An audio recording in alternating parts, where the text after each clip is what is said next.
13 WMAZ Morning starts now. A little bit on the cooler side right now with temperatures in the mid-40s. I'll talk about how much we could warm up by this afternoon coming up. Having come out in front, seeing a blue car flying and all the police behind him. And a Macon male is in jail after a nearly 2-hour standoff on Napier Avenue. We'll tell you why he was on the Bibb County Sheriff's Office radar. Plus, Middle Georgia State University taking steps to help their students succeed in the computer science field. Stick with us to see how they're making an impact. And we're doing all kind of math activities, language arts activities, social studies activities, science activities, and they don't even realize that they're learning. and for this week's School of the Week, we're heading all the way to Crawford County to celebrate a school there as School of the Week. What the school did to make that grade coming up. Well, good Friday morning. It is a fantastic Friday. The time is now 6:31. You're looking live over a view of downtown Macon. Look at those lights flashing. I'm TJ Anthony. And I'm Ashlyn Webb. We're going to get a check of our forecast. Jordan West joins us now. And Jordan, it was a super cool start to the morning compared to yesterday. That's right. And we're actually still cooling down. The sun hasn't risen yet, so there's nothing stopping those temperatures from dropping. We're taking a live look now and making temperatures in the mid-40s. So like you guys have been saying, a little bit on the cooler side. We didn't see much rain yesterday, therefore not a lot going on in terms of fog. Visibility should be normal all morning long. The radar is also clear, so nothing stopping you except for that cooler weather on your way out the door. Just make sure you have a light jacket on. The high pressure to our east and cold front to our west is keeping those drier air masses over central Georgia, keeping us nice and dry. No rain in sight, no fog in sight. And yesterday we saw a high of 75 degrees. The average high for this time of year is 59 degrees, so we are way above average compared to what we should be this time of year. Current temperatures at the moment in the mid-40s to our west, in the 50s to our east. Dew points in the 30s, so a little bit on the drier side. Still got that cooler air coming in from the north. Now I'll talk about the drier weather that we have today, the clouds building in tomorrow, and the widespread storms possible in your full forecast coming up.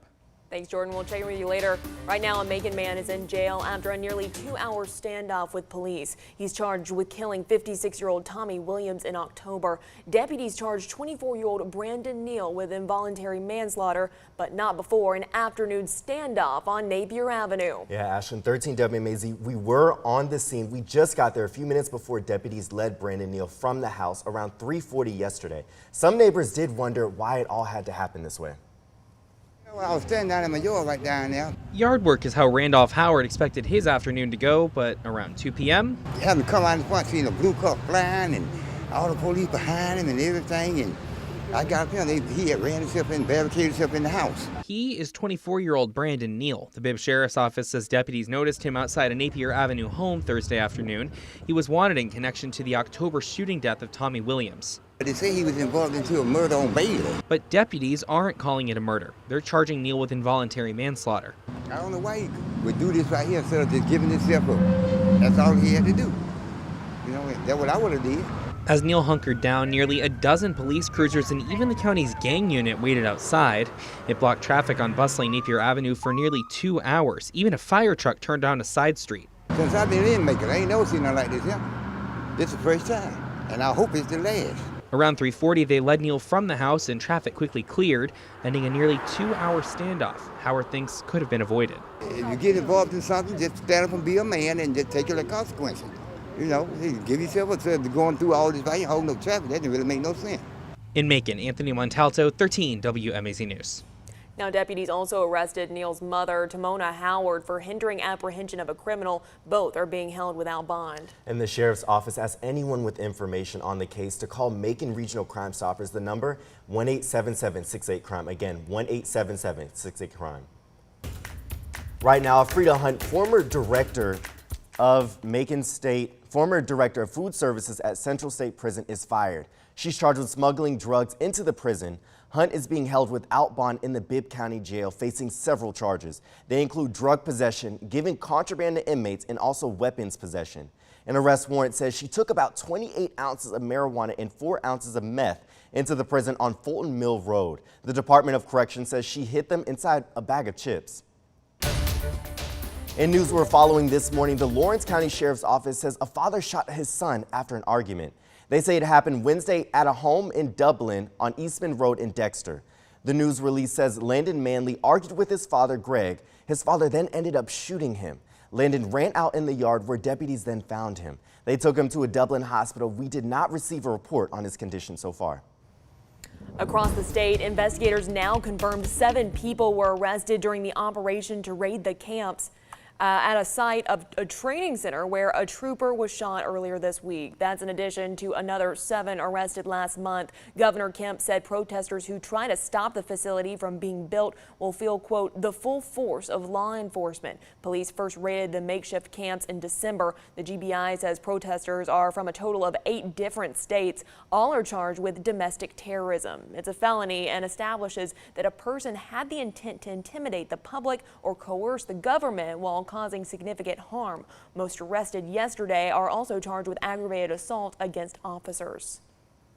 An attorney on behalf of the Willock family says they're asking people to help provide information on the crash that killed their son. UGA offensive lineman Devin Willock and UGA recruiting staffer Chandler LaCroix both died in the crash. Devin's mother, Charlene, says she is not planning legal action against the university or anyone else at this time. A memorial is planned for Devin on Saturday. Right now at Robins Air Force Base, the base hiring manager says they're constantly making offers to recent grads with degrees in computer science. Computer science right now is unlimited. And again, that goes back to our technical advancements and our growing workload. Middle Georgia State University started taking notice and actually making changes to help those students succeed. They're adding 2 programs at Warner Robins campus to make students more competitive in the computer science hiring field. It's going to be available to both dual enrolled, high-achieving dual enrollment students in Warner Robins, as well as professionals, those people working at Robins Air Force Base. The university currently offers degrees in information technology, which the base also accepts positions in, but the job pool isn't as large. The Houston County School System says parents interested in dual enrollment opportunities for their child can reach out to their counselor for more information. Plus this weekend, you can help raise money for a popular Macon restaurant worker for his fight for his life. If you buy something at one of 6 businesses in a fundraiser, some of the money will go to Darren Klein. Klein works at Kudzu Seafood Restaurant on Poplar Street. He was diagnosed with late-stage liver failure, and his family and friends are trying to raise money for a transplant. Kudzu's JBA, Macon Bagels, and Frankie's Boutique are all participating. Right now, 2 Central Georgia school systems will be getting a big Department of Education, Communities, and School grant. The federal grant gives 6 rural Georgia county systems, including Lawrence and Twiggs, a piece of a $15 million pie. The money is designed to support rural educational programs by increasing social, emotional, mental health, and academic support for students and families. This morning, we have a friendly reminder for you. 1 lane on the I-16 westbound bridge deck near exit 2 is closed for repairs. The outside lane will remain closed until the repairs are finished. Crews say that should be done by later this afternoon. The Georgia Department of Transportation says in the meantime, you can expect delays. They advise folks to drive slowly through all work areas. Coming up, we tell you about Azure Academy's first graduation honoring students who made it through violence prevention training. You'll hear from one of the students who said it inspired them to want to be better in their life. Plus, I show you an A+ school going above and beyond for their students in the classroom. Stick with us for this week's School of the Week. That's all coming up at about 6:45. Now, Jordan, it was a much cooler start this morning. I actually didn't even need a 3rd cup of coffee because it was so cold. I was like, I'm awake, I'm good. There you go. I didn't have to turn my AC on overnight just because it was that cool outside. So the sun hasn't risen yet, so it's only going to get cooler from here on out. We're taking a live look now at the DUB, and temperature sitting around 50 degrees. Like I said, we are still cooling off, especially with that wind coming in out of the north. But hey, the radar is clear and will continue to be clear. You can see that cold front, like I said, is coming in from the north and west. Therefore, the winds at the moment are coming in from the north, and that's where the cooler area is right now, which is why we're going to be cooling off as the morning progresses right until before sunrise. Now, as we head over the next few days, looks like we will start to see some cloud cover move in tonight. overcast by early Saturday morning, and that's when the showers start to develop in from the south. You're kind of seeing some green and yellow there, so mostly just widespread rain come Saturday. As we move into Saturday night and Sunday morning, that's when you're definitely going to want to be severe weather aware. Got a lot of orange, got a lot of yellow here on the screen. Most of this is just rain, but some lightning and thunder can be a possibility as we head into most of the day Sunday. This is 7 a.m. We just had a big batch move out by 4 a.m. Sunday morning. Still seeing some cells back to our west. 9 a.m. similar situation. Now, as we move into 3, 4, 5 o'clock, you kind of just see where those storms passages and lots of red and lots of yellow still there present. That's going to make its way through central Georgia. Like I said, severe weather aware definitely as we head into Saturday night into Sunday morning. Now, here are the long-range models, both of them. Looks like we're going to be clear on Monday. I'm going to step to this side of the screen here because we have another wave of showers moving in as we head into 9 p.m. And there's the big cold front making its way through. Once again, now Wednesday,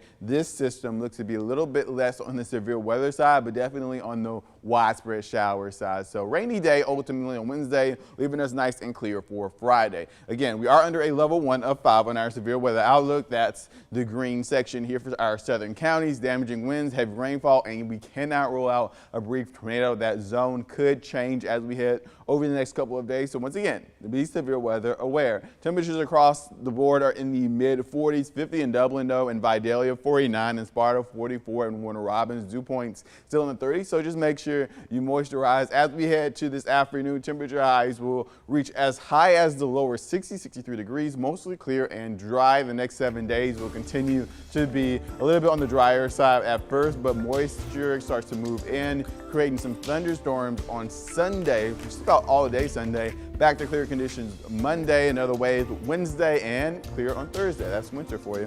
We'll be right back in just a few minutes.